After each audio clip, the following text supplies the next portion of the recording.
alguien que tenga la gentileza de cerrar la puerta.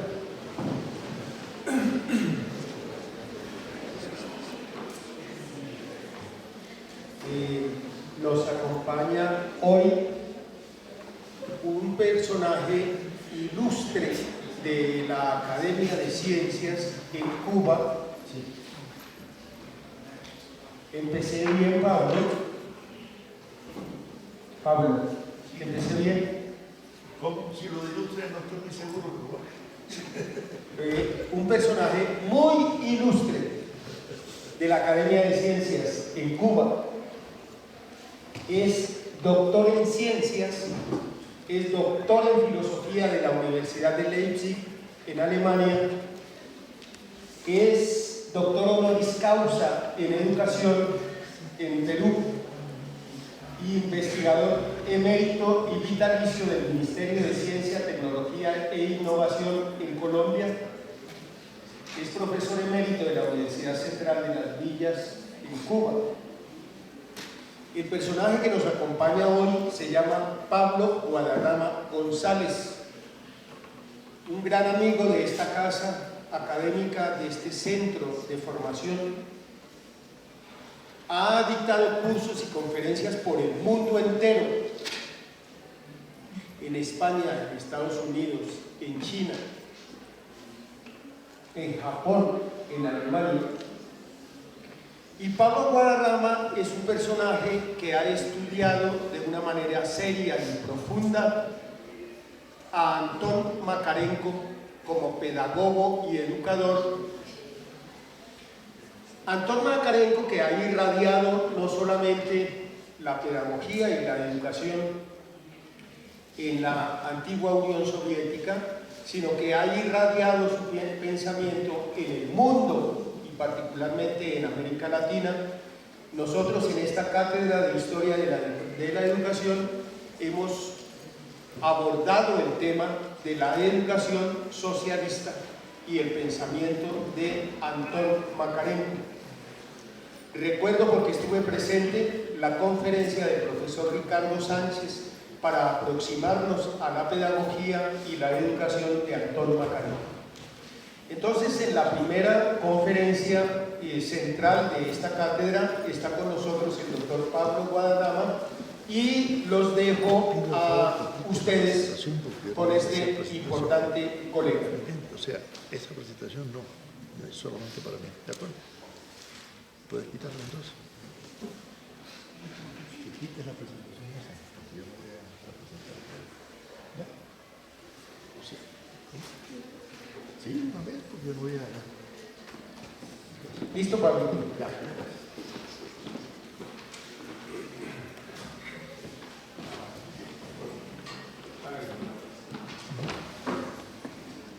Y no hay audio, ¿te parece? Sí, solamente basta que le hagas este.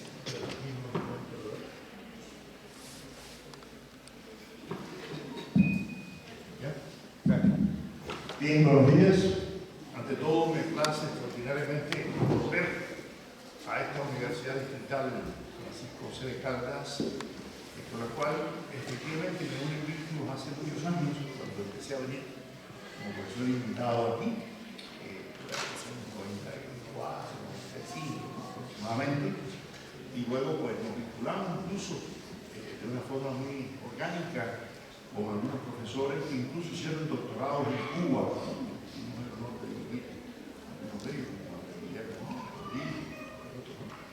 y luego pues también nos hemos mantenido de cierta medida muy articulado a esta prestigiosa Universidad Distrital.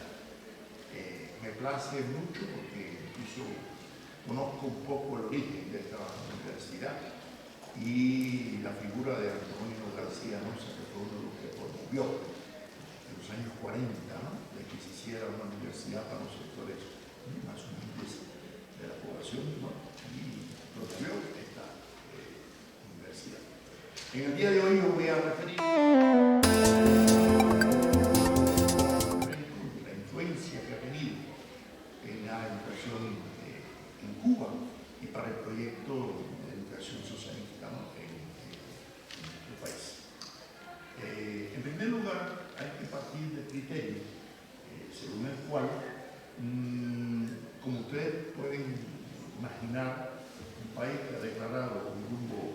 socialista en Cuba, que comenzó un enfrentamiento directamente con Estados Unidos de América, pues su modelo pedagógico cambió radicalmente. Y desde los primeros años de la revolución, yo no diría que exclusivamente la huella de Héctor Mascarenko, aunque otras huellas, pero la figura de Mascarenko en particular fue uno de los más, que más influyeron, sobre todo en esa primera etapa. En primer lugar, porque como Mascarenko había desarrollado unas ideas educativas y pedagógicas por los años 30 en la Aurora, Unión Soviética, a partir de su experiencia ministerial, primero con comunidades de jóvenes indigentes, como se les llama, huérfanos de la Primera Guerra Mundial, y sus padres habían muerto, pues lamentablemente él tuvo que asumir la concepción de tratar de educar a aquellos niños y adolescentes, y lo logró, de manera exitosa en una especie de escuelas en las cuales desarrolló sus presupuestos pedagógicos. Porque había estudiado pedagogía en varios centros universitarios de Ucrania y de soviética entonces, y además se había identificado políticamente con el proyecto bolchevique, el proyecto socialista, desde que se inicia o partícipe del proceso de la revolución cultural. Ahora, hay una serie de ideas de Mascarenko que es importante tomar en consideración para ver por qué razón él parte de un presupuesto antropológico y pedagógico que le permite esa reeducación de aquellos jóvenes. Primero, Mascarenko no se dejó arrastrar por criterios positivistas predominantes en cierta forma de la educación que partían de una presunta naturaleza humana. Y yo les diría a ustedes, si ustedes admiten que el ser humano es bueno o es malo por naturaleza, ya cometemos un grave error, porque si por naturaleza el ser humano es malo, entonces no hay nada que hacer, porque ya para qué la familia, para qué la escuela, para qué la educación, para qué la iglesia, para qué la policía, para qué la asociación, porque hay un bandido por naturaleza, no se puede hacer nada, Y si es un angelito por naturaleza, entonces también, ¿para qué vamos a ayudarlo si ya es un angelito? Entonces parece que el gran filósofo mexicano Cantinflas, ¿no?, tenía la razón, ¿no?, que ni lo uno ni lo otro, sino todo lo contrario, ¿no? El ser humano no es ni bueno ni malo, ¿no?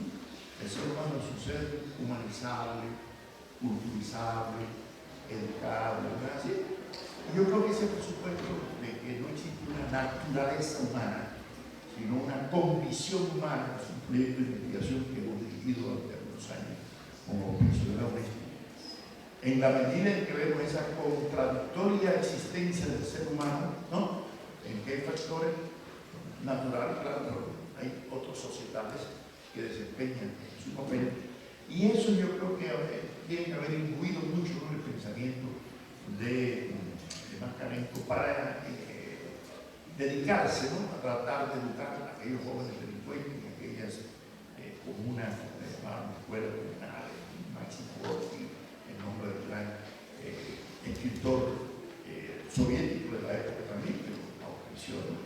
Pero yo creo que también el hecho de tener una formación marxista, en el mejor sentido del término, no en el sentido del llamado marxismo-leninismo, tal vez de la época de Stalin, sino una visión un poquito más amplia, sobre todo a partir del criterio que ya Marx en la tesis sobre Feuerbach había planteado, según la cual Marx un poco tomando distancia de John Locke, aquel filósofo inglés, ¿no?, del siglo XVII, enfrentándose a Renato Descartes, otro filósofo francés que planteaba que el niño al nacer recibe de Dios, ¿no?, la glándula poniente del cerebro de ideas, ¿no?, son ideas innatas.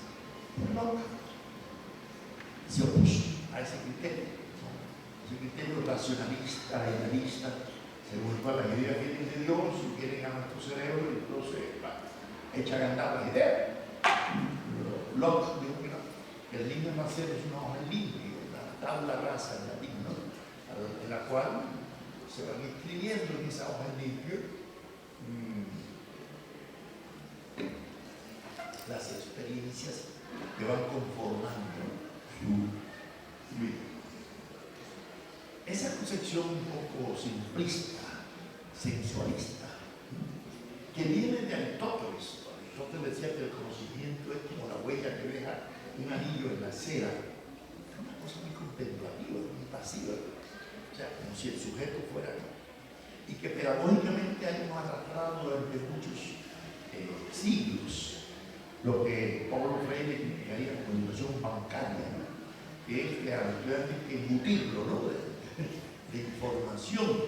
Ya había un pedagogo latino, ¿no? En la época de Roma, llamado Quintiliano, que decía que el maestro debía ser como el vinatero. El vinatero, al producir el vino, lo hacía en odres de cuero, y entonces para que se añejara tenía que echarlo en una ánfora.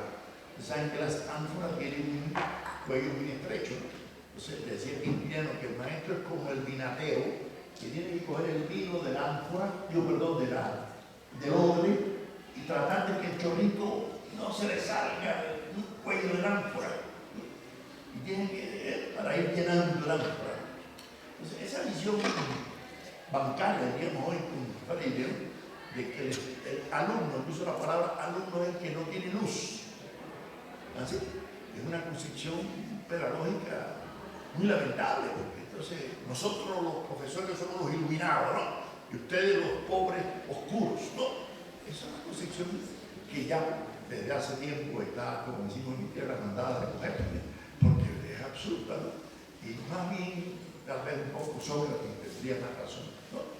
O Confucio, digamos, que tenía también la misma concepción que Sócrates, lo que pasa es que era chino y vivió mucho antes que Sócrates.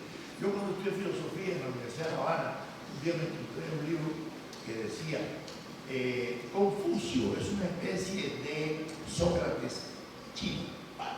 Yo no hice mucho caso a aquello porque me llamó la atención, ¿no? Que vieran a Confucio desde los ojos de Sócrates, ¿no? Pero en el año 87, cuando fui por primera vez a Argentina, compré un librito ahí en un andén de Buenos Aires que se llama Breve Historia de la Filosofía China, de Hou Wai-Lu. Y cuando leo en el avión que dice Sócrates es una especie de Confucio griego. O sea, me di cuenta de que todo depende desde donde usted mire, ¿no? La historia, si la viene desde Grecia o la viene desde China. ¿Sí? Y cuando estuve en China dando conferencias me di cuenta de la significación tan grande, ¿no? Que tiene Confucio en la ética actual del mundo oriental, no solamente en China, en India, en Japón, ¿no? Y tanto Confucio como Sócrates tenían una frase muy idéntica, ¿cuál?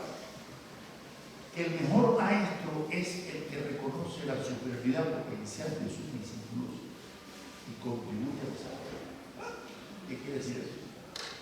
Que ustedes que están ahí viendo ahora el celular y tajando fruticas algunos en ellos, pues están obligados a ser superiores a nosotros. ¿Qué les parece? ¿Qué clase de desafío tienen, no? Yo cuando entré a estudiar pedagogía primero en Cuba, en la Universidad Central de la Villa, y veía aquellos profesores que sabían tanto, que me quedaba aplastado. Dice, ¿cómo uno puede llegar allá? Bueno, pues sí, hay que llegar y no solo llegar, superarnos.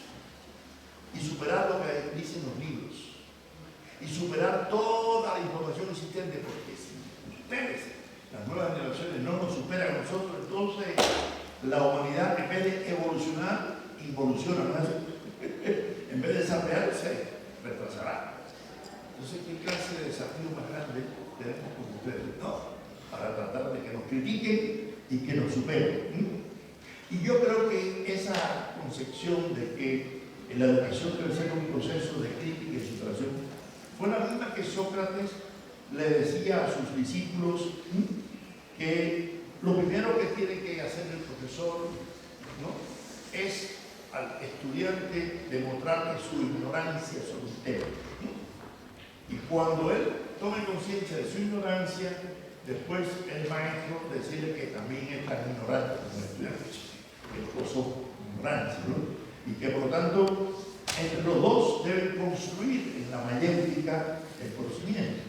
O sea, esa doctrina de la docta ignorancia, que después en el Renacimiento, Pico de la Mirándola, Nicolás de Cusa, varios filósofos, pedagogos, ¿no? Tomaría incluso Comenius y otros, y que también pasó a la filosofía, sobre todo cuando se enfrenta a la escolástica del pensamiento moderno, ¿no? Y Renato Descartes dice, no, pero lo primero que hay que hacer es dudar, ¿no? Así, dudar de todo, porque hasta ese momento la teología imponía la creencia y la ciencia quedaba en segundo lugar. Ya los árabes habían resuelto ese problema desde el siglo VIII, IX, ¿no? Y por suerte los árabes reconquistaron en España por esa época, si no estaríamos todavía con los numeritos romanos. Ustedes se imaginan la computadora con los numeritos romanos de los tres palitos, ¿qué trabajo estaríamos pasando nosotros? Pero bueno, a veces desconocemos la influencia del mundo árabe, pero todo en las matemáticas, porque el álgebra no es una palabra que abstracta, era el nombre de un matemático, álgebra o algoritmo, que era otro matemático que desarrolló el algoritmo. Pero bueno, muchas cosas no nos percatamos que además de las palabras, ¿no? Almohada, toalla, todas esas palabras que tienen enseguida mi apellido, Guadarrama. Cuando mi abuelo me dijo que averiguar en España el origen en el 91, me di cuenta que sí, era origen árabe. Guadarrama quiere decir que es la piedra que rueda en el río. Pero cuando los judíos y los musulmanes fueron perseguidos en España, tuvieron que ponerle nombre castellano, ¿no? Entonces tenemos mucha influencia árabe en nuestra formación, ¿no? Sin embargo, a veces la desconocemos. Y ya los árabes habían aclarado a Averroes en el siglo XII que una cosa es la verdad de la fe y otra es la verdad de la razón, que no pueden enfrentarse, porque una cosa es la religión y otra es la filosofía, ¿no? Y la ciencia.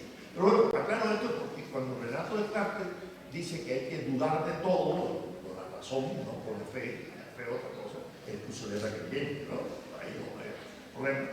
Pero decía, bueno, yo puedo dudar de todo menos de una cosa, que estoy dudando. Y si yo estoy dudando, yo existo, ¿no? Si yo pienso, yo existo. Es la famosa frase cogito ergo sum.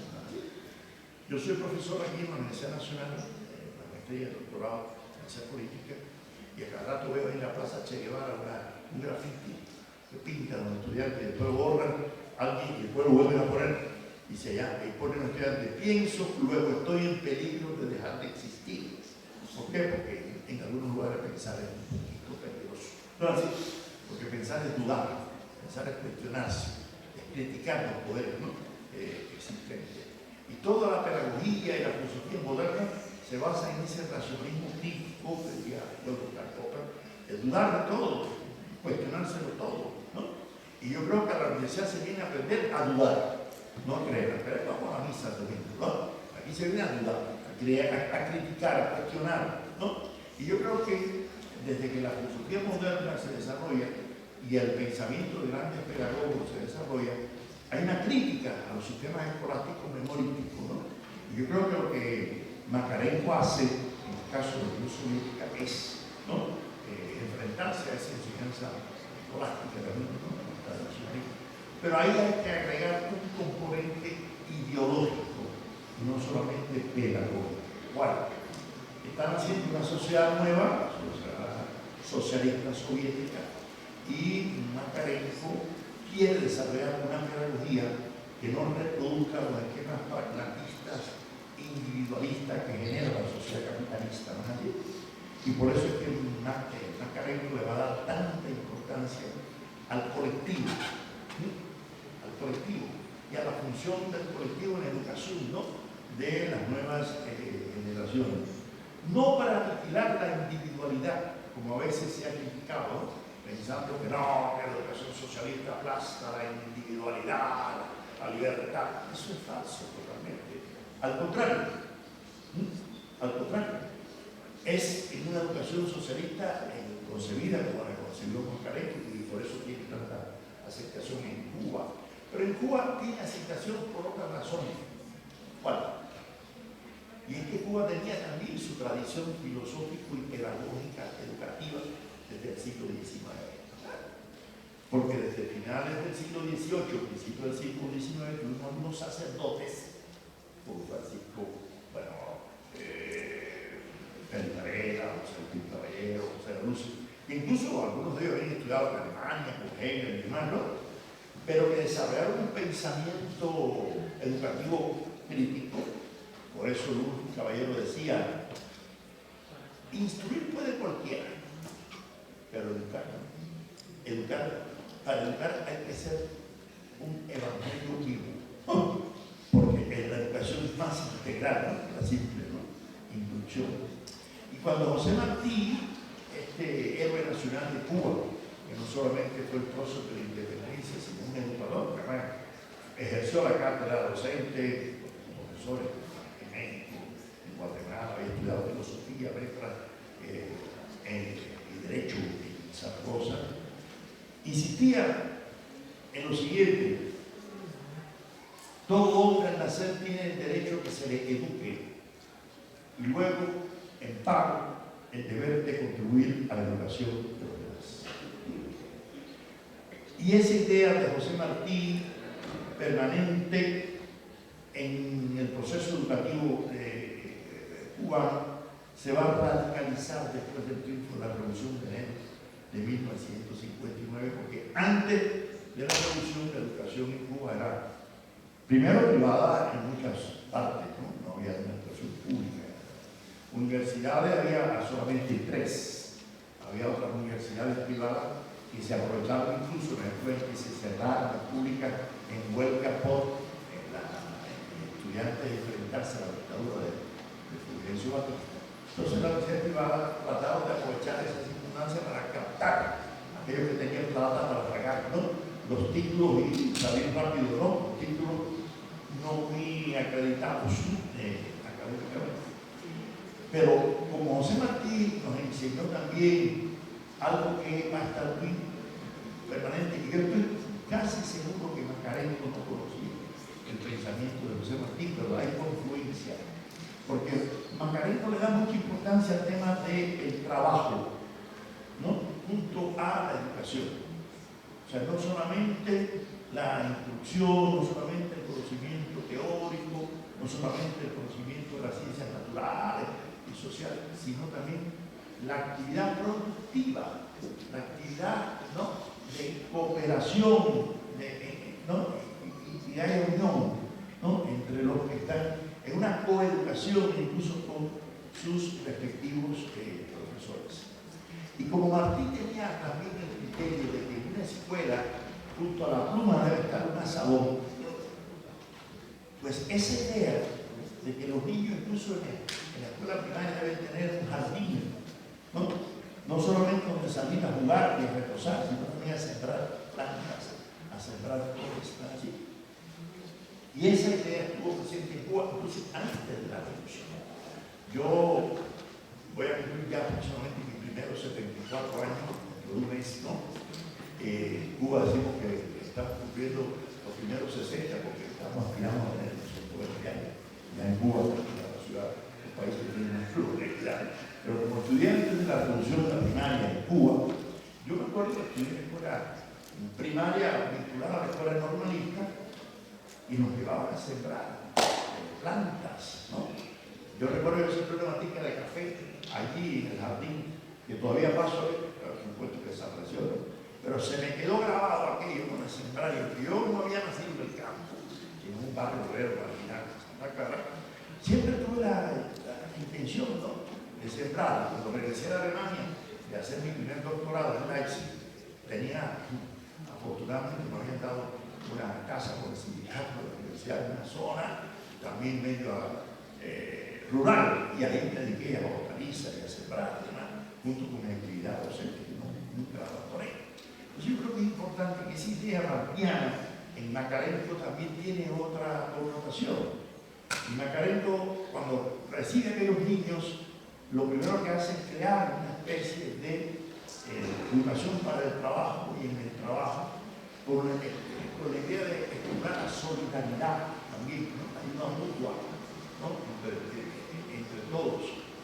Y también la idea de que la sociedad socialista debe formar a una persona solidaria, no una persona extremadamente individualista, egoísta, ¿no? Distinta a las concepciones pragmáticas de la pedagogía de John Dewey, de William James, ¿no? De Charles Alden Peirce, toda esa pedagogía norteamericana, y que hoy en día está reconocida en las competencias. Es que no son competencias, ¿no? Pero competencia quiere decir enfrentarse al otro, así, a ver cómo yo aplasto al otro para yo salir arriba, así, en lugar de formar capacidades y valores.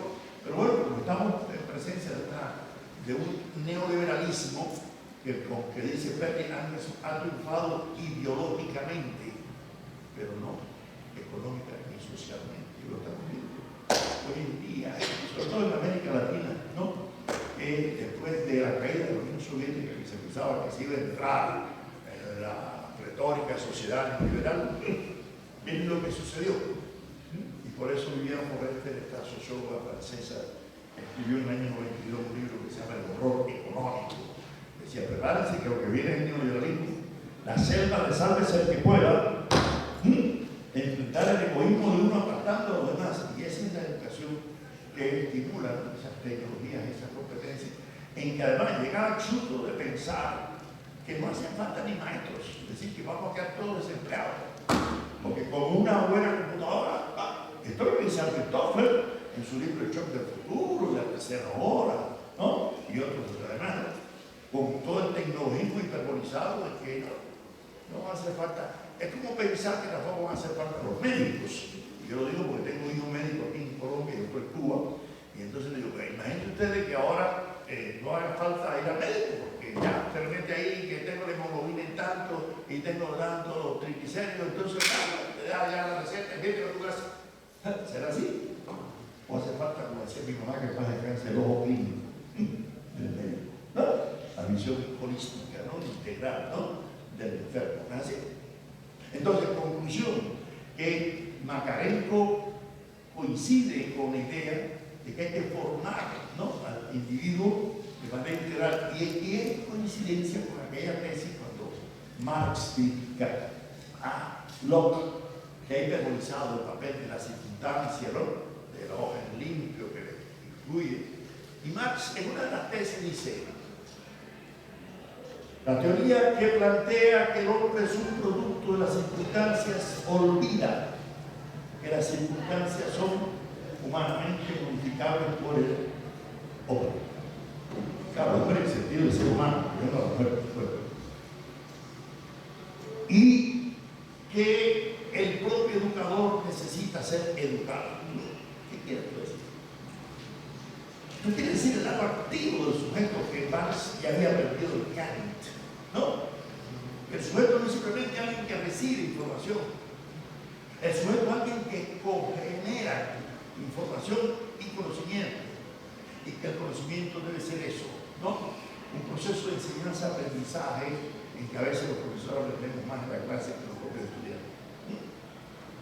Y a partir de esas ideas, con una también visión no solamente técnica, de formar en valores, pero valores de otro tipo, valores socialistas, valores de solidaridad, valores de confraternidad y no de egoísmo individualista, pero sobre todo con la profunda convicción de Makarenko de que de aquellos niños se podían sacar personas honestas, pensadas, y que las circunstancias los habían llevado a estar huérfanos porque sus padres habían muerto en la Primera Guerra Mundial o en la Guerra Civil que las potencias imperialistas avanzaron sobre la naciente Unión Soviética para levantarla y no pudieron.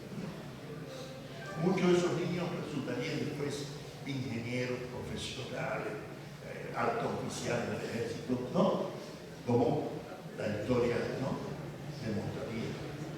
Entonces, a partir de una concepción de que la educación es un proceso de coeducación en que unos se van y tratando de que se generaran valores éticos de honradez, pero también y también estimulando la producción agrícola para que sintieran identificación con lo que creaban, con lo que producían, ¿no?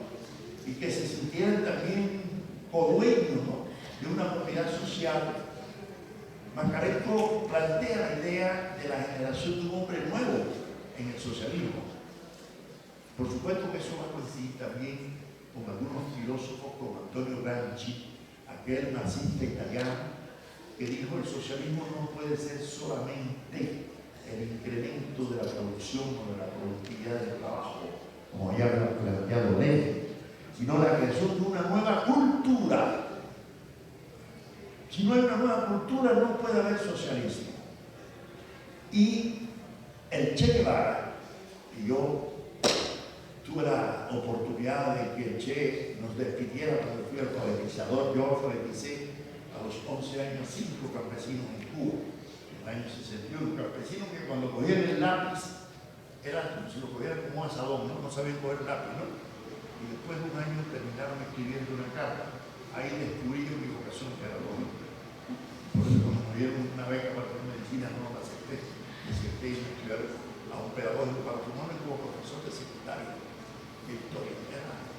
Fue mi gran decisión y nunca me arrepiento de dos cosas: no haber aceptado una beca de medicina y haberme dedicado a la enseñanza de la campaña de alfabetización, y tampoco haber hecho mi primer doctorado en Alemania sobre filosofía clásica alemana, no lo que estudié allá, sino dedicarme a la filosofía y el pensamiento latinoamericano. Tampoco me arrepiento de esa segunda decisión y la vida me lo ha demostrado. Por eso les recomiendo a ustedes que están en una edad ahora de indecisiones de cuáles van a ser sus futuros.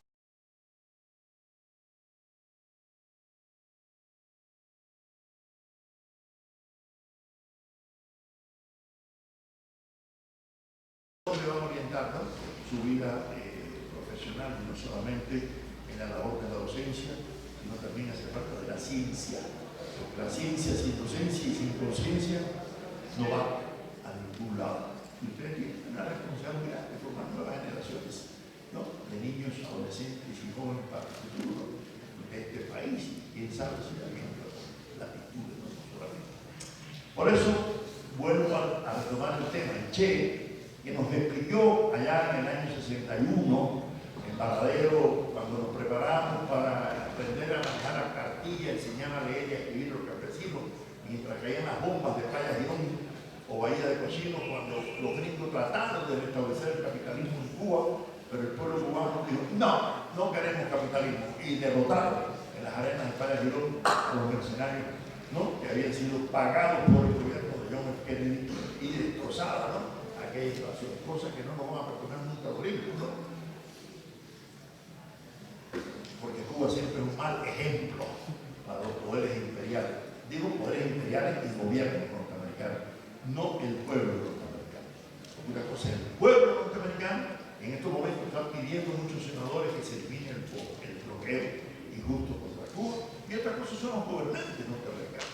Por eso José Martí, que vivió 15 años en Estados Unidos, decía: amo a la patria de Lincoln y de Emerson como mismo detesto a la de Walker o la de Cooper. O sea, los aventureros que querían anexar no solamente a la otra parte de México, que ya se había robado en 1848, sino anexarse a Nicaragua, a Guatemala, a toda Centroamérica, para construir el canal.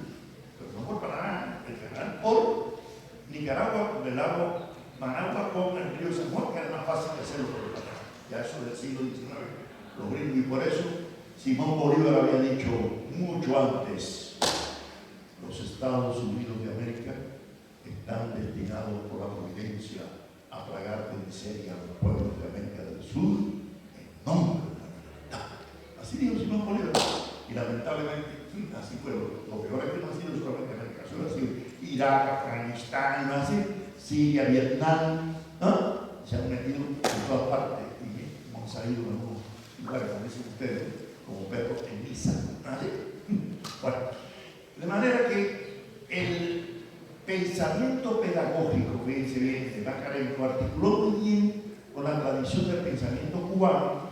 Y por eso el Che, cuando nos despedía y nos decía: yo los envidio a ustedes, guerrilleros de la enseñanza, nos decía.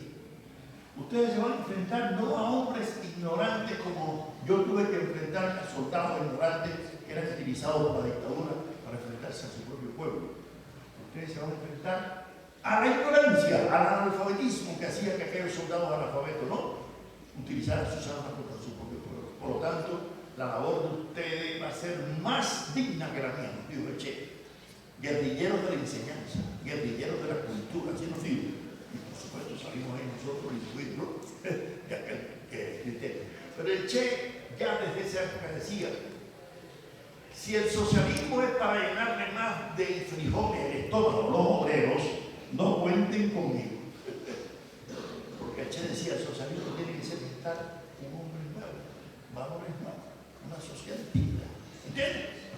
Más humana, más solidaria, donde los médicos no vayan a estudiar medicina para explotar al cliente, que es enfermo, no, es el paciente, no es el cliente.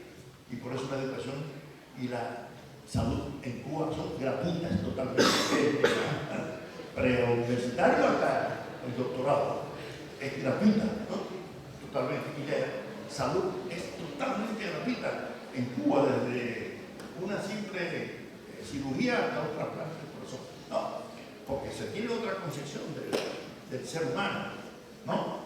Y no todo puede ser reducido al clientelismo, ¿no? Capitalista. Y esas ideas van a estar permanentes, tanto en Macarenco como en la educación cubana. Por lo tanto, el hecho de que el pensamiento de Macarenco haya tenido en los primeros años de la formación de los maestros de Cuba una influencia tan grande, era lo. Miren, en Cuba, antes de la revolución, existían miles de niños sin escuelas, pero había también cientos de maestros sin trabajo. ¿Por qué? Porque los maestros querían estar nada más que en las ciudades, no querían ir a la ciudad, ¿no? Entonces, Fidel Castro, en los primeros días de la revolución, le dice a aquellos maestros que estaban sin trabajo: miren, hay miles de niños sin escuela porque no hay escuelas en la sierra, en la ciénaga, en los campos más recónditos. La revolución se va a dedicar a construir esa escuela, pero hace falta maestros. Si ustedes van hacia esa escuela por un periodo de 4 o 5 años, nosotros nos vamos a formar nuevos maestros para que los sustituyan a ustedes. ¿Bien? Eso fue en el año 59. Y así empezaron a crearse las escuelas en la Sierra Maestra, en la Sierra Cambrai, en la Sierra Rosario, en la Sierra Zapata, en las Uruguayas, en los Cayos fuera del norte. Y ahí fueron los primeros maestros. Pero a la vez se crearon unas escuelas de maestros que llevaban el nombre de Antón Macarenco y se les conocieron como los maestros Macarenco al principio de la revolución. Quiero decirles que aquellos que se formaron en las primeras escuelas, ustedes se imaginarán que una revolución es un proceso bastante complicado, ¿vale? Es un cambio no solamente económico, político, es un cambio cultural, ¿no es así? Entonces, hubo que incluso traer a niños obreros y campesinos, no solamente a La Habana, sino a Santiago de Cuba, a Santa Clara, a las ciudades, para que se formaran como maestros, ¿no? Y que sustituyeran después a aquellos primeros maestros que no tenían el nombre de la brigada de Antón Macarenco. Lo que pasa es que la formación pedagógica era de Macarenco. Se llamaba Brigada Fran País, en homenaje a un mártir de la revolución maestro de Santiago de Cuba, que fue al frente del movimiento de lucha contra la dictadura de Batista y fue asesinado, ¿no?, en la época de la dictadura. ¿Cuál era la concepción de la formación de aquellos maestros? Y ahí está la influencia de Macarenco en la educación cubana desde el primer momento. Hay varias. Primero, aquellos maestros iban a estudiar primero en algunos centros educativos urbanos, ¿no? En La Habana, por ejemplo, en las zonas de las playas que había instalaciones, ¿no?, en Santa Clara, en las principales ciudades, ¿no? Pero después se iban a ir a Topes de Coyante. Topes de Coyante es unas instalaciones que hay cerca de Santa Clara, en las montañas, a una altura más o menos así, la misma de Bogotá, instalaciones que eran antiguos hospitales militares que convirtieron en una escuela. Y en Santiago de Cuba igual, porque hay una cosa la revolución inmediatamente que triunfa convierte en numerosos cuarteles militares del ejército de Batista, los convierte en escuelas. Esa universidad de José Barona que tú citaste en La Habana era el gran regimiento del ejército central de La Habana. En Cuba el regimiento León Seguridad se convirtió en el centro cultural y educativo Abel Santa María, y así pasó en las grandes capitales. O sea, las grandes instalaciones militares se convirtieron en escuelas. ¿Entiendes? Eso no quiere decir que hubiera desaparecido el ejército. No.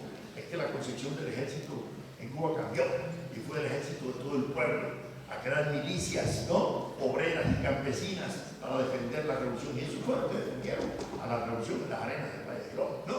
Y no un ejército profesional solamente. Hubo y hay y habrá un ejército profesional, porque una revolución que no sea capaz de defenderse por sí misma está condenada a desaparecer, a aplastar. Eso lo aprendimos los cubanos de Lenin hace mucho tiempo. Y hay que mantener el ejército para que los gringos no nos vuelvan a agredir, ¿de acuerdo? Pero un ejército popular, ¿no?, de milicias obreras, campesinas y estudiantiles. ¿Y qué pasó?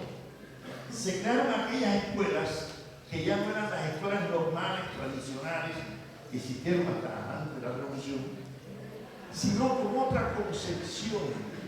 Primero, no de aquella separación de niños varones y niñas. Yo recuerdo, antes de la revolución, en la escuela que yo estudié, los niños iban por un lado, las niñas por el otro, con la concepción de que las niñas lo que tenían que aprender era costura, ¿no?, labores domésticas, ¿no?, a cocinar y a saber coser y a curar, ¿no? Y los varones entonces a las cuestiones de trabajo mecánico y de carpintería, y separarlos, no, además porque éramos niños de extracción obrera, ¿no? Si fuéramos de los maristas o de los colegios, no, ahí estudiaban las niñas piano, estudiaban otras, ¿no?, porque era una educación muy clasista antes de la revolución. Pero eso se eliminó, porque lo primero que hizo la revolución fue también nacionalizar la enseñanza, terminar con las universidades y escuelas privadas y hacerlas todas públicas, ¿no?, o del Estado, si quieren, porque aquí hay una confusión. Lo público, un taxista puede ser dueño de un taxi con el servicio de público, pero en Cuba se acabaron las enseñanzas privadas en las universidades y en la educación primaria y básica, y se socializó desde un primer momento la educación. Pero por otra parte, empezó un experimento que sí tiene que ver con Macarenco directamente. ¿Cuál? Surgieron las llamadas escuelas al campo. ¿Qué es eso? La escuela al campo y después surgió la escuela en el campo. Hay una diferencia entre la escuela al campo y la escuela en el campo.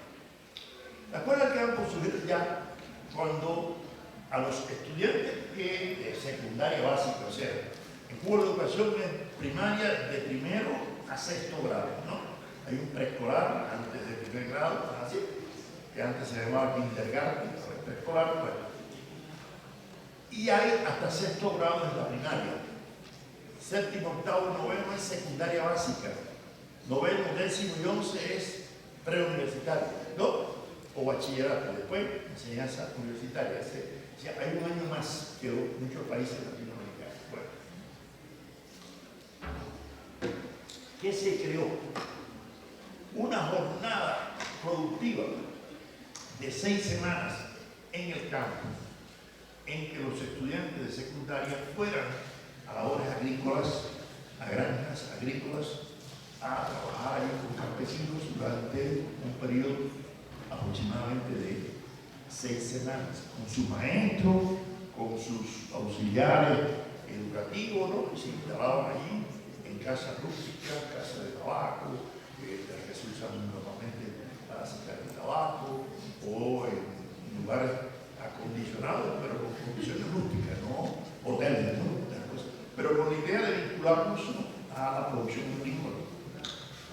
Luego se crearon, a partir del año 75, las llamadas escuelas en el campo. Ya no es una jornada de estudiantes de secundaria, ¿no?, al campo durante 6 meses, perdón, 6 semanas, que se iban rotando, una escuela primero, otra después y así, durante todo el curso, ¿no?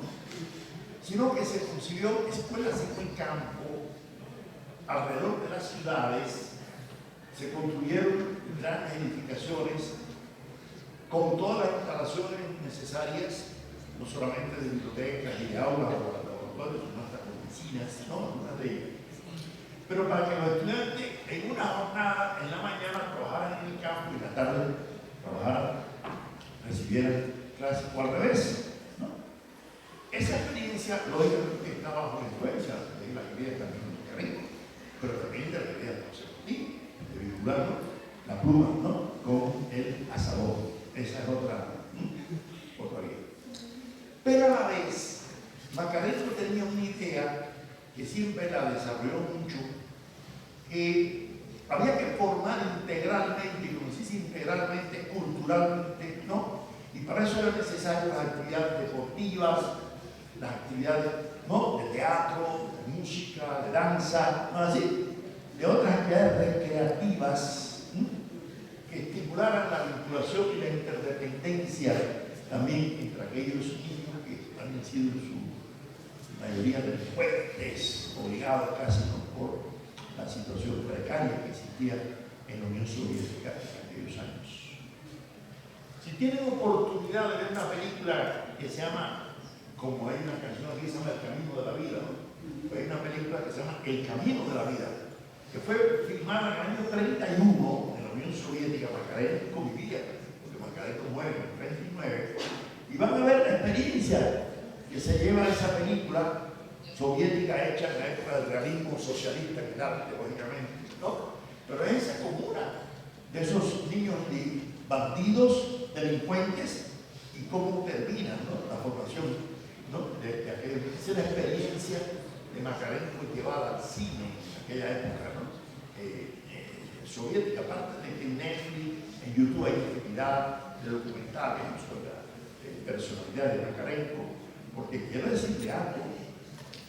Macarenco no solamente influyó en la pedagogía soviética o en la pedagogía de los países de Europa Oriental, donde yo estudié, en la República Democrática Alemana, ¿no? Macarenco ha influido mucho también en otros países, incluso capitalistas. No solamente, por ejemplo, en la educación en México, en la época de Lázaro Cárdenas, ¿no? La influencia del pensamiento educativo de Macarenco es extraordinaria. Y eso que el ministro de Educación era un hombre de derecha, como José Vasconcelos, pero habló de esa necesaria educación socialista, se llamó así, educación socialista, ¿no? En un país como México, que era un país capitalista, para que tengan un ejemplo, ¿no? Y muchas ideas, fíjense bien, de vincular, ¿no? La educación al trabajo, y que también los obreros estudiaran y se formaran, estuvieron vinculados a las ideas de Macarenco en la fundación de las llamadas universidades obreras nocturnas. Empezaron a tener fuerza no solamente en la naciente Unión Soviética, sino por acá, por América Latina. ¿Dónde estudió Mariátegui, el gran nazista peruano? En una universidad obrera, ¿no?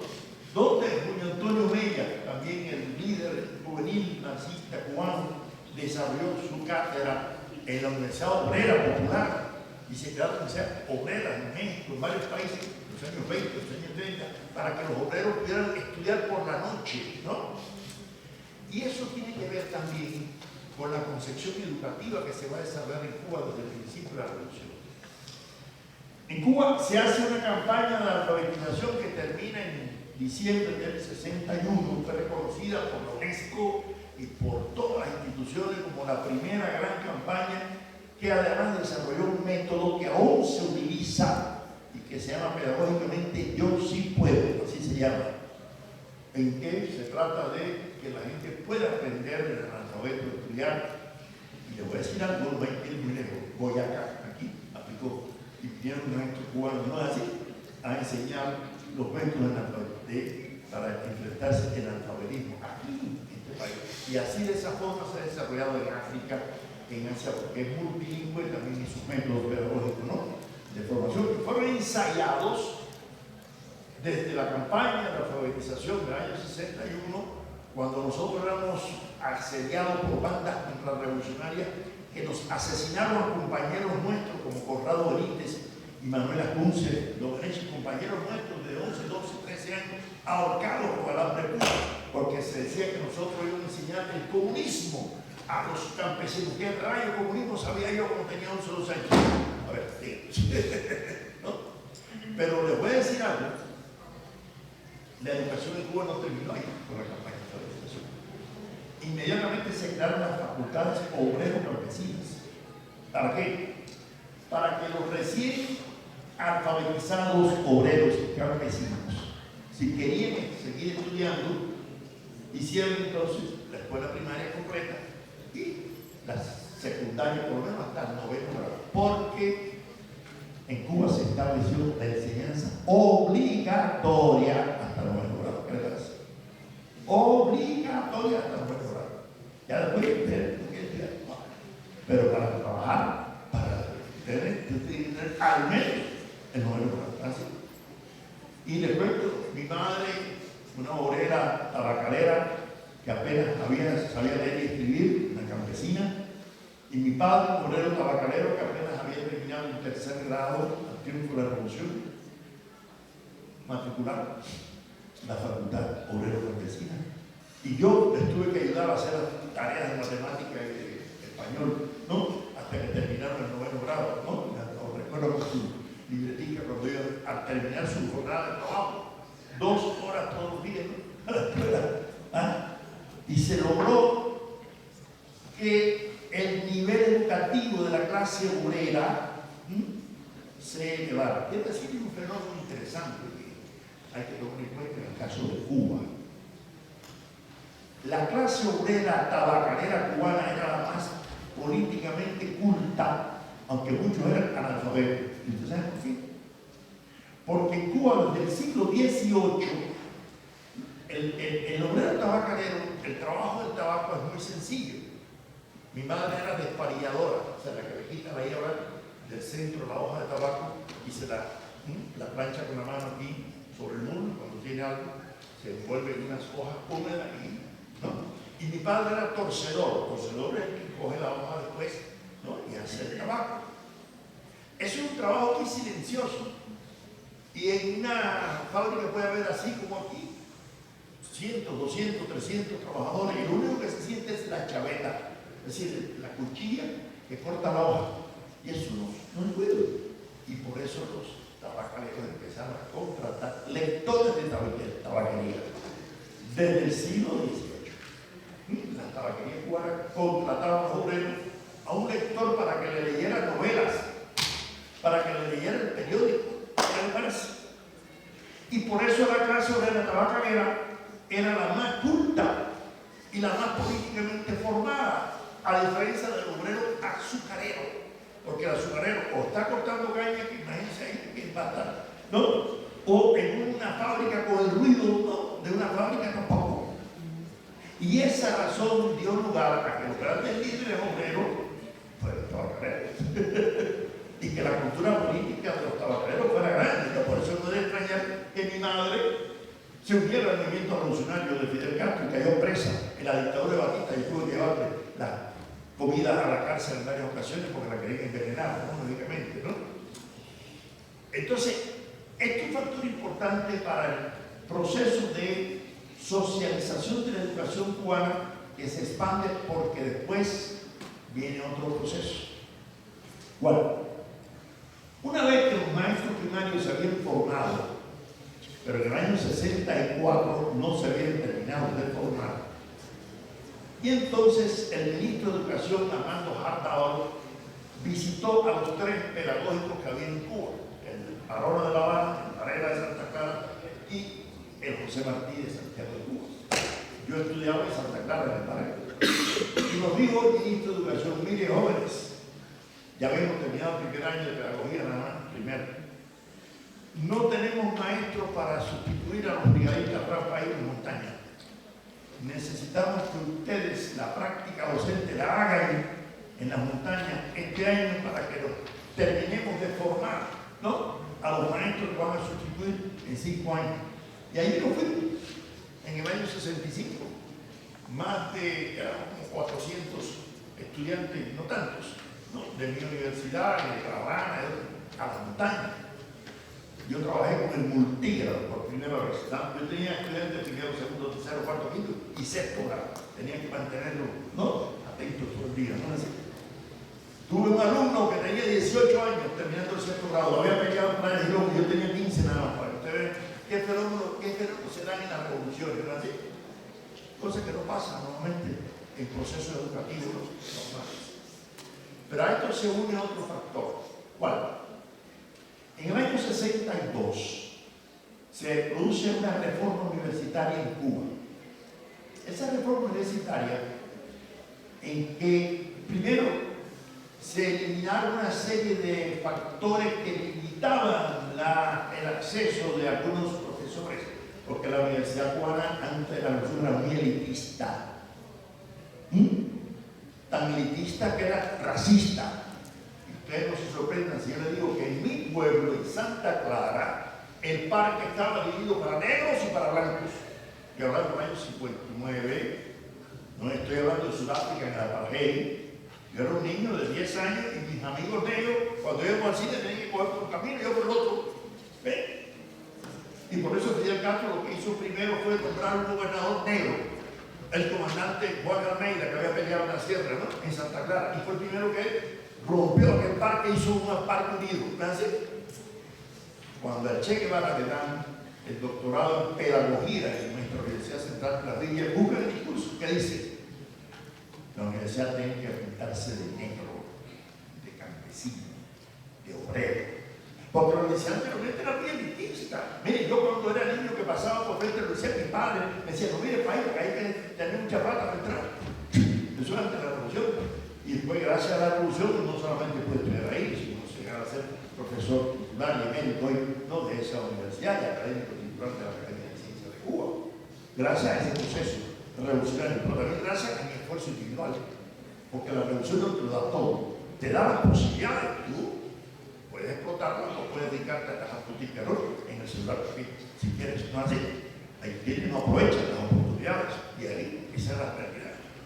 ¿Qué hizo la revolución? Una reforma universitaria para ampliar la cobertura primero, y no solo de estudiantes, sino también de entrada de profesores, porque era muy elitista en los mecanismos de selección de los profesores. ¿Para qué? Para esconder el anticomunismo. Nunca entraba un profesor comunista como profesor a la universidad. Y había magníficos profesores, que luego Alejo Carpentier, Nicolás Guillén, gente reconocida de la fama, ¿no?, internacional, pero como eran comunistas no podían entrar. No, a la universidad, porque la universidad era totalmente controlada, ¿no?, por la ideología burguesa, ¿no? ¿Y qué pasó? Que a partir del año 62, cuando se declara el carácter socialista de la Revolución Cubana, ¿no?, a raíz precisamente de los mártires que cayeron en los bombardeos de aviones norteamericanos sobre aeropuertos cubanos para tratar de eliminar los pocos aviones que había, pero le salió el tiro por la culata. Con los pocos aviones que había se hundieron hasta barcos norteamericanos, ¿qué les parece? En las arenas de la Girón. Se declara carácter socialista en la revolución, pero se amplía la educación superior. ¿Primero a qué? A un proceso que se conoce como universalización de la universidad, que consiste no solamente en abrir las facultades para que entraran obreros y campesinos, no, a la universidad, sino que también entraran profesores, algunos que eran ingenieros, que eran técnicos, que no tenían una formación pedagógica, y empiezan a crearse también facultades de pedagogía para formar a esos profesionales como disciplinas didácticas, pedagógicas, para que pudieran desarrollar ellos su labor docente. Y luego se dará un paso más avanzado. ¿Cuál? Crear en cada municipio, fíjense bien, en cada municipio, algunas facultades y algunas carreras universitarias. Claro, eso se pudo hacer 30 años después, cuando ya había formado, ¿no?, una gran cantidad de profesionales y además que se habían quedado en Cuba, porque Estados Unidos siempre ha estimulado la emigración ilegal, ¿no?, a Estados Unidos, no solamente los balseros, porque se habla mucho de los balseros cubanos, nunca se habla de los balseros dominicanos que saltan, ¿no?, para Puerto Rico. Yo he estado de Puerto Rico y en Dominicana, y eso, tú lo ves construyendo sus cholas ahí para saltar, ¿no? De eso no se habla, de los haitianos que tenemos que recoger constantemente que quieren ir para Estados Unidos, no, nada más que se habla de los balseros cubanos, como si fueran los únicos, ¿no?, y tampoco los que entran por México. Bueno, Estados Unidos siempre ha tratado de robarnos la cantidad de profesionales. En Cuba había 6.000 médicos antes de la revolución. 3.000 se fueron a Estados Unidos. La mitad se fueron a Estados Unidos. ¿Qué le parece? Y por eso Cuba desde el primer momento empieza a formar médicos rápidamente para cumplir lo que haga falta. Pero llegó un momento, inspirado en las ideas también de Macarenco y de José Martí, es que se abren también las puertas a formar médicos de otros países latinoamericanos, africanos, asiáticos e incluso norteamericanos que no pueden estudiar medicina en Estados Unidos, van a Cuba y se forman como médicos. Yo no tengo la cifra, pero yo no sé cuántos cientos de médicos. Yo conozco unos cuantos colombianos que han estudiado medicina en Cuba, ¿no? Y actualmente hay muchos también. Y no solamente medicina, otras carreras. Bueno, es decir, abrió Cuba por su solidaridad, ¿no?, las puertas a muchos estudiantes de muchos países latinoamericanos para estudiar, y no solamente medicina, otras carreras universitarias. O sea que la idea de Macarenco de la solidaridad, ¿no?, y de la formación y del trabajo, de la formación colectiva, se ha desplegado en Cuba de una forma, ¿no?, extraordinaria. Claro, hay críticos también de esa educación. ¿Por qué? Porque algunos dicen que no, que esa educación aplasta la individualidad, aplasta las libertades, ¿no?, individuales, ¿no? Depende cómo ustedes valoren el tema de la libertad, porque a partir de los derechos humanos, yo que tengo un par de libros publicados incluso en Italia sobre el tema de los derechos humanos, yo creo que el principal derecho humano que tiene el ser humano es a la vida, ¿no es así? A no morirse delante de un hospital porque no tiene dinero por qué pagar, ¿no? Entonces, a partir de que los derechos existenciales son fundamentales en el ser humano, pues lógicamente en Cuba se asegura primero la salud y luego el derecho, ¿no?, a la educación y al libre movimiento. Usted quiere irse para Estados Unidos, es un problema, ¿no? Mire, yo tengo un hijo en Estados Unidos, nieta, se graduó otro día, ¿no?, en Estados Unidos. Tengo otro hijo aquí en Colombia, que es médico aquí, y otro tengo en Cuba. Soy un padre internacionalista, ¿no? Eso es normal hoy en día, en una época muy común, ¿no?, la migración. Pero el hijo mío que vive en Miami se tomó donde, en Cuba, se hizo ingeniero industrial en Cuba y muy bien formado, que por eso le ha ido muy bien allá. Y así les va muy bien a muchos que emigran y llegan por acá y se olvidan de la formación que tuvieron en Cuba, ¿no es así? Porque ya como tienen un estatus, son médicos, son doctores, son ingenieros, se olvidan. Bueno, pues gracias a la formación que tuvieron de la influencia de Macarenco y de José Martí, tal vez, ¿no?, generar ese pensamiento altruista, ese pensamiento de corte colectivista. Yo no creo que el socialismo sea una sociedad para aplastar la individualidad, al contrario. Mire, hubo un filósofo uruguayo, Carlos Paz Ferreira, un gran pedagogo, creador de la Universidad de la República de Montevideo, ministro de Educación, tiene varios libros de pedagogía, y decía que el socialismo era la doctrina más individualista, porque le potencializaba a los individuos la posibilidad de superarse. En el año 19, en un libro que se llama Los problemas sociales, y un hombre que no era socialista, por supuesto. Enrique José Barona, que lleva el nombre de la Universidad Pedagógica en La Habana, ¿qué decía? El socialismo, nada más alejado de mis ideales liberales, pero reconozco que a la larga se impondrá en el mundo a tenor con las particularidades de cada país. Vamos, sin quererlo o queriéndolo, hacia el socialismo. ¿Por qué? porque el capitalismo ha fracasado y el capitalismo pasará, el imperialismo pasará, el fascismo pasará. Y eso lo dijo en 1930, cuando Hitler no había tomado el poder, ni nada de eso. Mente, y un hombre liberal, nadie era fascista, comunista, mucho menos. Entonces, cuando las personas son lo suficientemente inteligentes para darse cuenta que el futuro de la humanidad no puede ser ni el socialismo real que fracasó en la Unión Soviética, ni tampoco el capitalismo real que está fracasando constantemente, y no solamente los bancos norteamericanos. No. Es que por un problema verdaderamente ecológico que tanto Macarenko como Martí le dieron tanta importancia. Y es que el ser humano no se puede olvidar de que vive una naturaleza y que tiene una naturaleza dentro, no solamente fuera, y que la naturaleza no es para destruirla, como decía Francis Bacon, la naturaleza que se ponga a nuestros pies. ¿Ves lo que ha pasado con ponerla a los pies? ¿No es así? De las concepciones de Macarenko y de José Martí era el ser humano en su relación con la naturaleza.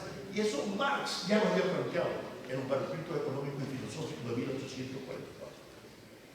Cuando Marx dice que el comunismo debe ser la humanización de la naturaleza y la naturalización del ser humano, la articulación adecuada entre la relación del hombre, ¿no?, con la naturaleza, porque Marx también previó algo, que el capitalismo por su naturaleza es hostil a la naturaleza.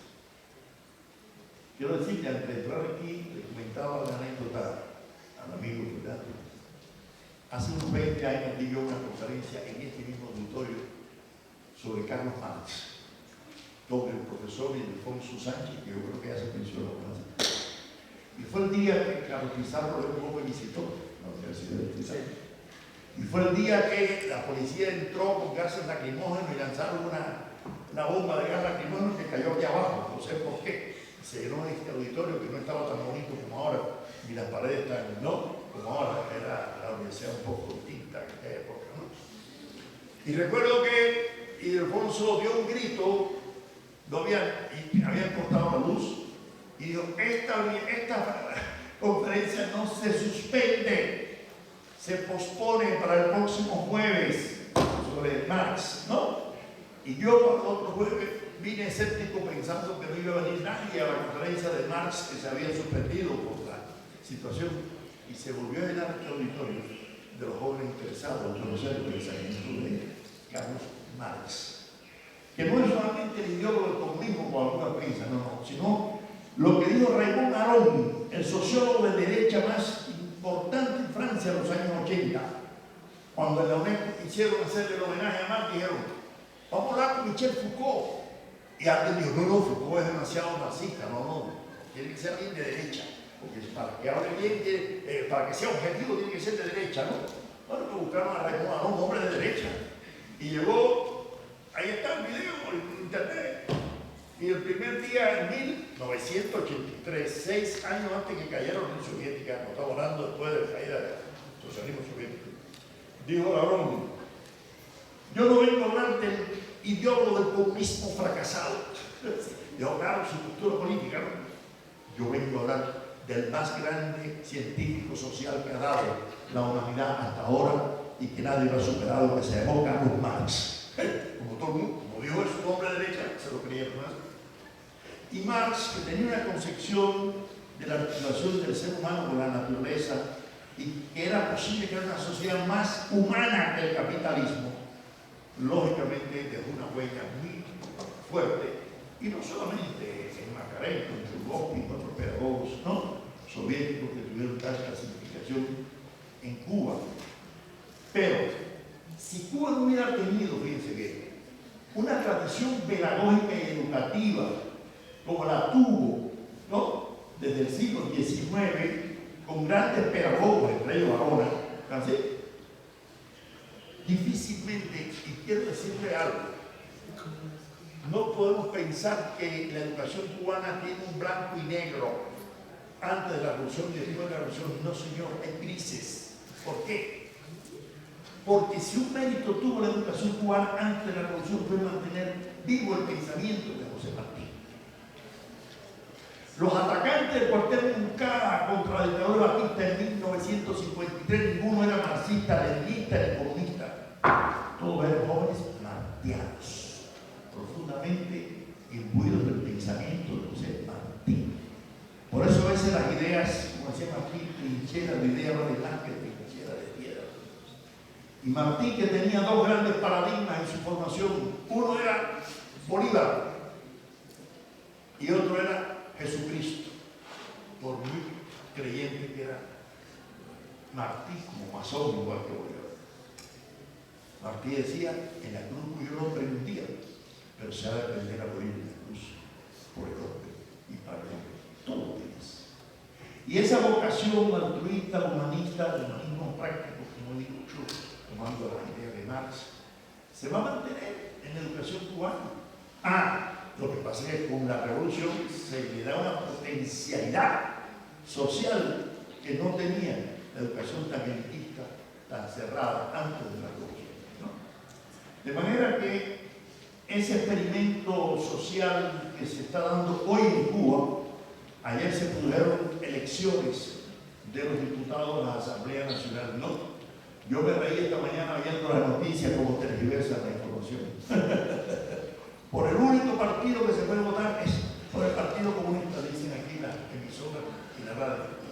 No se dan cuenta que la forma de elección en Cuba es totalmente sin partido.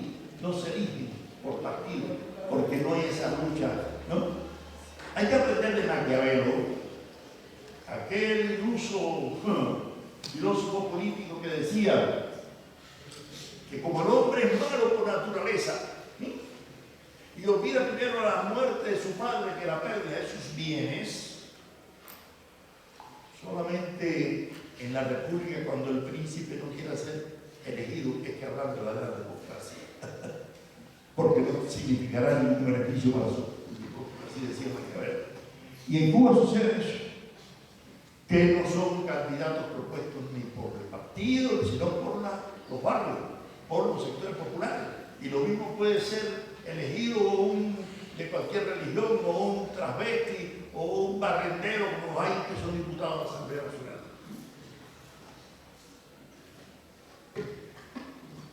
Pero bueno, si uno va a creer de todo lo que dicen las emisoras, o las televisoras, o los periódicos, recuerden lo que decía Goebbels, ¿no? Una mentira repetida 1000 veces se convierte en verdad. Bueno, epistemológicamente eso es falso, pero ideológicamente funciona. Que ustedes repiten, repiten, repiten. Y eso es lo que ha tratado de hacer el pueblo cubano. No dejarse manipular por ideologías, manteniendo una ideología que es el socialismo. Pues el socialismo es una ideología, como el liberalismo es una ideología, como el fascismo es una ideología. Pero cuidado, si usted no fundamenta culturalmente a un pueblo, puede ser manipulado. Y eso lo dijo Francisco de Miranda, el venezolano que llamó por primera vez la necesidad de más colombianos, como lo dijo Bolívar, aprendiendo también de Miranda, un pueblo ignorante es manipulado y puede ser víctima de su propia destrucción. Y por eso, para terminar, concluyo con esta idea de Pablo Freire, que también está presente en José Martí y en Antón Macarenco. La educación no lo puede todo, pero sin la educación no se puede. Muchas gracias.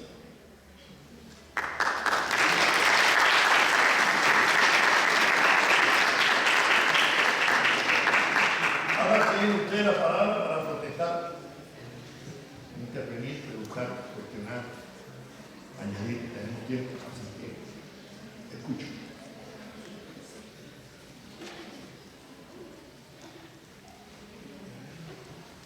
Bueno, profesor, usted tiene aquí el control del auditorio. Ojalá tuviera algún control.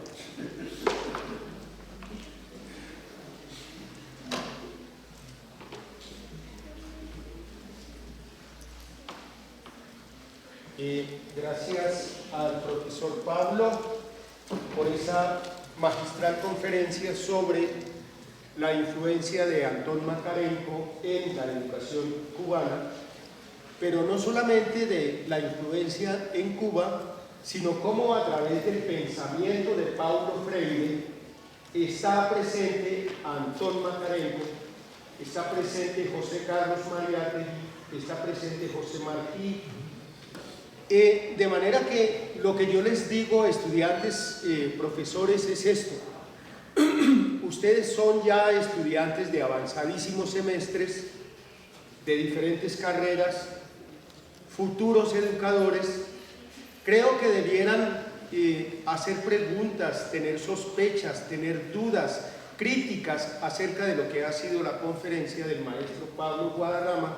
Por eso él les está llamando a, ¿cómo dijiste? A que protesten. Protesten, a ver, digan algo. A que critiquen, a que cuestionen. Yo tengo una pregunta. Sí.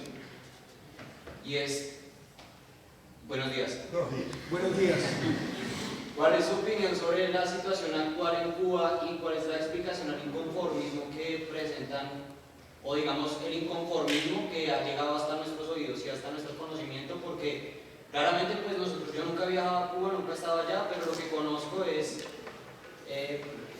lo que alcanzo a percibir es un inconformismo general, sobre todo de artistas y de personas que pues el mensaje que exteriorizan o que alcanzan a enviarnos hasta acá es un inconformismo con la situación de allá. Entonces, pues no me explico entonces cuál es la razón, o desde su perspectiva, cuál es la razón de ese inconformismo. Muchas gracias. Escucho otras opiniones, otras preguntas, no solamente una. ¿Alguien más que...? Sí, voy a darte respuesta. Acá. Sí. Pues ahora se habla del concepto de escuela en el campo, todo este espacio. Aquí se ha tomado como las escuelas rurales, pero se romantiza en el hecho de decir solo están en el campo, siembran porque les toca sembrar para sobrevivir, pero no como una práctica pedagógica. Y cuando se toman estas líneas en lo urbano, se limita muchas veces a, tenemos una huerta, tenemos cultivos verticales y con eso estamos cambiando el mundo. Y se mete en las políticas, como esa palabra, incluimos la ruralidad, respetamos los espacios, pero todo el contexto en realidad nos está llevando a eduquémonos como sociedad a través de lo que nos enseña el campo. Entonces, ¿cómo dar ese paso? ¿Cómo en realidad meternos al campo y no solo sembrar? Muy bien. Quisiera escuchar por lo menos otra más para que hubiera tres, entonces yo puedo dar la palabra a otro. ¿Sí?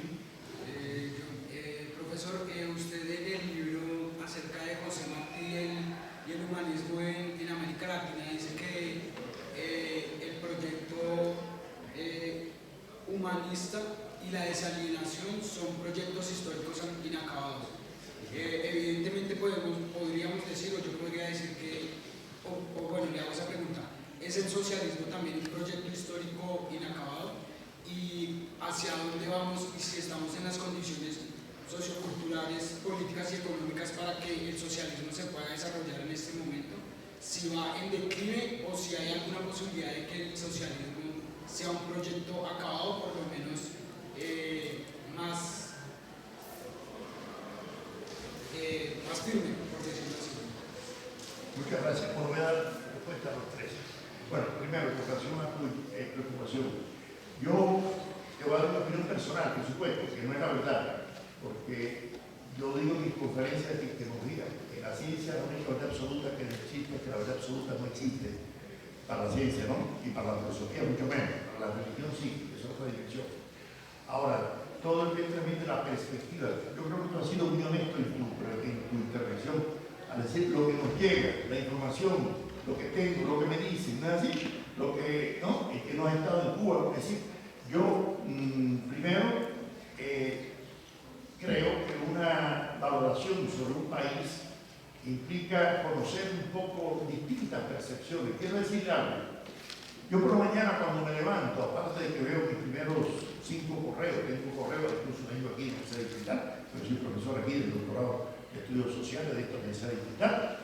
Yo veo el correo de la Universidad Nacional, de la Distrital, de la Católica, ¿verdad? Y también de la Universidad Central de la Villa y el personal. Esos 5 correos los veo en la mañana. Inmediatamente, ¿qué hago? Leo el periódico Granma de Cuba, el periódico, ¿no? RT, Russian Today, New York Times, ¿no? Así, Deutsche Lehre, Neues Deutschland, leo 2 o 3 periódicos, El País de España, luego veo El Espectador, El Tiempo. Hago una lectura, dedico por lo menos 1 hora y media, ¿no?, a ver distintas perspectivas. Y el nuevo era de Miami, con toda la tontería, ¿no?, de Shakira y demás. Pero bueno, yo sí, lo veo, ¿ok? Porque tengo un hijo, una nieta allá, tengo que estar en terapia. Y luego por el mediodía, cuando tengo tiempo, ya entonces veo Euronews en la televisión, ¿no?, BBC, algunas, y por la noche hay que ver NTV24, y Caracol. Bueno, trato de informarme un poco de distintas perspectivas, ¿no?, y CNN, para durante el día tener más o menos, ¿no?, una información diferente de cada uno. Porque si yo voy a guiarme por solamente CNN o un espacio por ahí que llaman ángulo, y entonces dice, no, ángulo, pero todos los tipos que ponen son de derecha, ¿no? Así, entonces yo, ¿qué ángulo me va a ¿no? Todos los que ponen son de derecha, entonces, bueno, si el ángulo es de la derecha, está bien. Entonces yo te voy a decir, mira, en todos los países hay inconformidad, y los artistas y los escritores normalmente somos los más inconformes, ¿no? Y lo digo como escritor, porque yo soy miembro de un escritor y artista de Cuba, he publicado en Colombia 25 libros, creo que tengo razón para decir que soy escritor, ¿no? Y creo que tú has leído uno de los míos, porque acaba de hacer referencia, ¿no? Así. En el seno de la UNIAC, que es la Unión de Escritores, hay características desde dentro de la Unión, como la de Bernardo Padura, que yo he estado con él en varias ocasiones, ¿no?, y la hacemos desde dentro, identificado con el proceso revolucionario. Ahora, hay algunos que no, que prefieren hacerlo en otros espacios y otros también. Ahora, absolutizar siempre es peligroso, porque creer que determinados artistas o determinados escritores están perseguidos y que el grupo de San Isidro, yo creo que es mejor informarse un poquito uno mejor, no necesariamente ir a Cuba a eso. Yo les voy a decir algo. Yo soy profesor de la Universidad Católica de Colombia aquí, en vínculo con la Universidad de Salerno en Italia, y tengo amigos totalmente anticomunistas, neoliberales, que lo he hecho. Los he invitado a Cuba y han ido a él. Y han sacado sus propias conclusiones. Y lógicamente no es que no le hemos lavado el cerebro, no, es que han venido con otras ideas un poco más objetivas, que no era exactamente la que tenían al respecto de Cuba. Por lo tanto, hay que tener distintas perspectivas y no solamente una u otra, ¿no?, fuente de información. Por eso yo siempre recomiendo, ¿no? A veces a mí me preguntan, bueno, usted que lleva tanto tiempo y mi esposa actual es colombiana, mi primera esposa, en paz descanse, falleció, que hace una exalumna egresada de esta universidad, que estudió también licenciatura en Ciencias Sociales en mi escuela. Esposa, tengo un hijo colombiano, no con ella, pero colombiano. Y le digo una cosa, cuando a mí me preguntan, bueno, por Colombia, le digo, mira, pregúntale a mi esposa o a mi hijo, no soy colombiano, yo no opino sobre Colombia. Ahora, si te digo, a mí me ha ido muy bien en Colombia, no me quejo. Yo soy aquí investigador emérito del Ministerio de Ciencia, ¿cómo me voy a quejar? Yo tengo cartas de felicitación hasta de Andrés Pastrana, el presidente de Colombia. ¿Sí? Maravilla, pero es el presidente que usted eligieron. Porque una vez dijo Benito Juárez que cada pueblo tiene el gobernante que se merece, ¿no es así? ¿Ya? Pero el que me invitó a mí a la recepción con Pastrana, no fue Pastrana, fue Fidel Castro. El que me invitó a la recepción de no solamente Pastrana, sino de todo un avión que llevó Pastrana en el año 98 a Cuba. Y tuve que yo que correr detrás de Margarita Rosa Francisco porque estaba con la café con aroma de mujer, y la nieta mía, que en ese momento tenía 5 años, me dijo, abuelo, tráeme la firma de Margarita, de Gaviota. Y cuando llegué al Palacio de la Revolución estaba todo el mundo corriendo detrás de Margarita. Y cuando vino a la derecha me encuentro a García Márquez solo sentado en la esquina. Y dije, caballero, lo que es la cultura de los cubanos. Y me la acerqué a García Márquez. Y le dije, mire, maestro, yo acabo de leer una entrevista que le hicieron a usted en la UNESCO. Y me parece muy válida la respuesta que le dio. Porque el periodista Lorenzo le preguntó al Gabo, ¿usted qué entiende por cultura? Y dijo el filósofo de Aracataca, García Márquez. Yo he tratado de definir la cultura en 2 palabras y no he podido. Tuve que usar 4. Aprovechamiento social de la inteligencia humana. Pero bueno, luego después de conversar con García Márquez, que lo incluyo después en la nueva edición de mi libro, me fui a caer a Margarita para que me diera el autor ¿no? Para cumplir como abuelo, ¿no? A la nieta. Y cuando Margarita me preguntó, bueno, ¿y me gusta usted la novela? Le dije, Margarita, sinceramente, te voy a ser honesto, porque uno tiene que ser honesto. Yo le pido excusa a todos los latinoamericanos por las telenovelas, porque eso lo inventamos los cubanos. La primera radionovela se llamó El Derecho de Nacer. Y si no, pregunten a alguna abuela que tengan por ahí. En el año 40 y pico fue la radionovela, la primera que se hizo en América Latina. Y cuando surgió la televisión, se pasó a la televisión. Y después los mexicanos hicieron una película que se llama así, El Derecho de Nacer. No, yo lo veo porque novela. Si tú me dices que la novela es La Vorágine de Rivera, o Doña Bárbara, ¿me entiendes? Mire, vi La Pora, me gustó. ¿Me entiendes? ¿No? Porque yo me dejo, porque uno no puede ver cualquier cosa. Esa es la teoría. Pero bueno, nada, la firma que la nieta lo necesita. Pero yo cuando me preguntan sobre Cuba o sobre Colombia, doy la misma respuesta. Yo digo que los países son como las fiestas. Si usted baila con la más bonita, la fiesta es una machera, ¿no? La misma fiesta. Pero si baila con la más fea, es una chata, ¿no? Depende con quién se baila. Y depende de la perspectiva que usted tenga respecto a la fiesta o las expectativas que tenga la fiesta. ¿No? Entonces, por lo tanto, uno no puede hacer juicios a priori de un país. Yo les digo una cosa. La primera vez que yo vine a Colombia en el año 87 y dije que venía a Colombia, me dijo, pero tú vas a ir a Colombia, allá todo el mundo es narcotraficante, o guerrillero, o paramilitar, o bandido, ¿no? Esa es la imagen que hay de Colombia, afuera de Colombia, ¿no?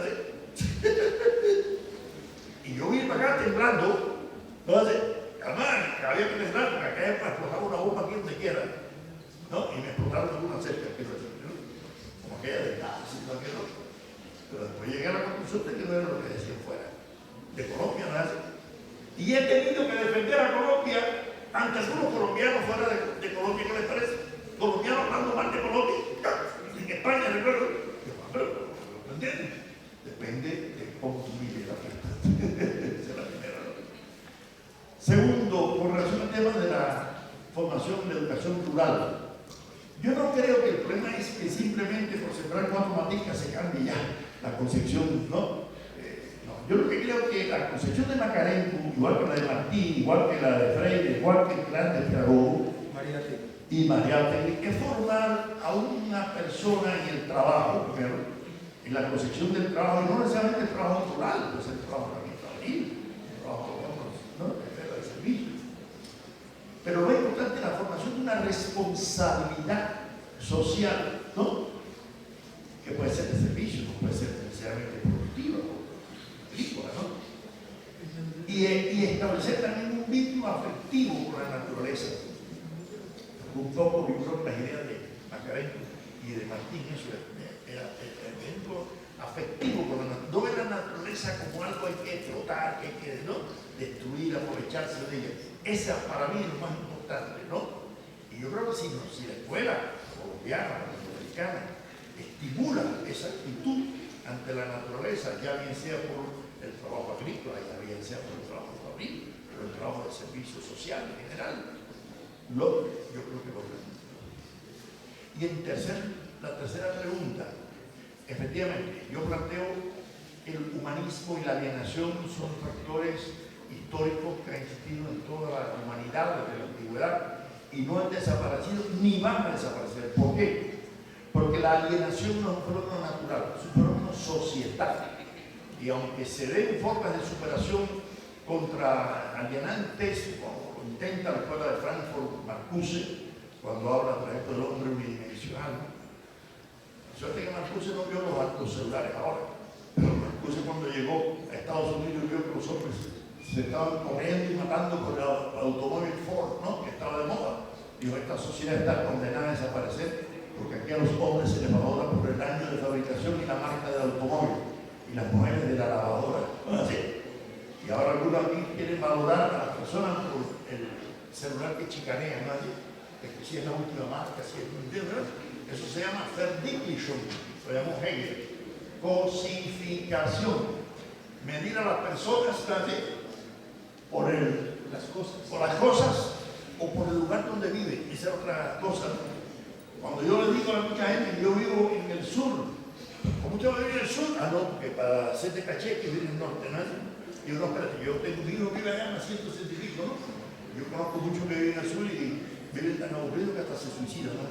Yo vivo en el sur muy feliz, ¿no? Pero bueno, eso es una cosificación, ¿no? Cuando tú te dejas. Entonces, yo no creo que el socialismo esté fracasado, ¿no? Ni tampoco que el capitalismo esté totalmente fracasado. Yo lo que sí pienso es que tendrá el futuro que generar formas de sociedades en que se articule el mercado con el Estado, porque han habido dos grandes utopías abstractas, diría Ernst Bloch en el siglo XX, pensar que todo lo resuelve el Estado, que era la visión del socialismo soviético, o que todo lo resuelve el mercado, que es la visión mercantilista del neoliberalismo. ¿No es así? Entonces, para mí, el socialismo es un proceso inacabado de humanización de la humanidad permanente, de lograr sociedades más justas, más cristianas, vamos a decir, más fraternales, ¿entiendes? Y es lo que aspiramos en Cuba. Y por eso nosotros nos han visitado los tres papas. ¿Qué les parece? Y el último ha estado eso. Bueno, el tiempo se me ha terminado. Yo les agradezco mucho haberme soportado y espero que nos sigamos encontrando en nuevas ocasiones. Muchas gracias. Bueno, muchas gracias, colegas, muy amable por su atención. Gracias, profesor Pablo Guadarrama, por su atención.